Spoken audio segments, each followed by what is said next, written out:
স্ক্রিনে দেখতে পাচ্ছেন ওষুধটির নাম হচ্ছে লুলিজল।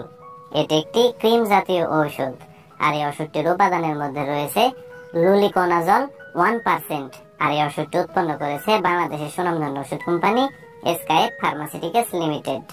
এখন আসুন যে লুলিজল এই ক্রিমটির কার্যকারিতা কি, অর্থাৎ কোন কোন রোগের ক্ষেত্রে ক্রিমটি নির্দেশিত সেটি নিয়ে আলোচনা করা যাক। তো লুলিজল ক্রিমটির কার্যকারিতা বলতে গেলে ছত্রাক দ্বারা সৃষ্টি ত্বকের বিভিন্ন রোগ বা চর্মরোগ দূর করতেই মূলত ক্রিমটিকে ব্যবহার করা হয়। যেমন বিভিন্ন প্রকার দাঁত বা দাউদ দূর করতে ক্রিমটিকে ব্যবহার করা হয়। পাশাপাশি একজিমা এবং ত্বকের ফাঙ্গাল ইনফেকশনেও ক্রিমটিকে ব্যবহার করা হয়। আমি এক কথাই যদি বলতে যাই তাহলে এইভাবে বলা যেতে পারে যে ছত্রাক দ্বারা সৃষ্টি ত্বকের বিভিন্ন রোগ সমূহ নিরাময়ে মূলত লুলিজল এই ক্রিমটিকে ব্যবহার করা হয়।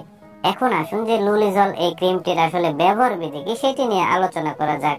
তো ক্রিমটির ব্যবহার বিধি বলতে গেলে লুলিজল ক্রিমটি আক্রান্ত স্থানে ও তার চারপাশের 1 ইঞ্চি জায়গা জুড়ে দৈনিক একবার লাগাতে হবে এবং 1 থেকে 2 সপ্তাহ পর্যন্ত ক্রিমটিকে ব্যবহার করতে হবে। আর লুলিজল এই ক্রিমটির পার্শ্ব প্রতিক্রিয়ার কথা যদি বলতে যাই তাহলে ত্বকে জ্বালা পোড়া করতে পারে, চুলকানি হতে পারে, ত্বকের লাল ভাব হতে পারে, শুষ্ক ত্বক হতে পারে ইত্যাদি। তো সাধারণত এগুলোই হচ্ছে লুলিজল এই ক্রিমটির পার্শ্ব প্রতিক্রিয়া। আর একটি বিষয়ে আপনাদের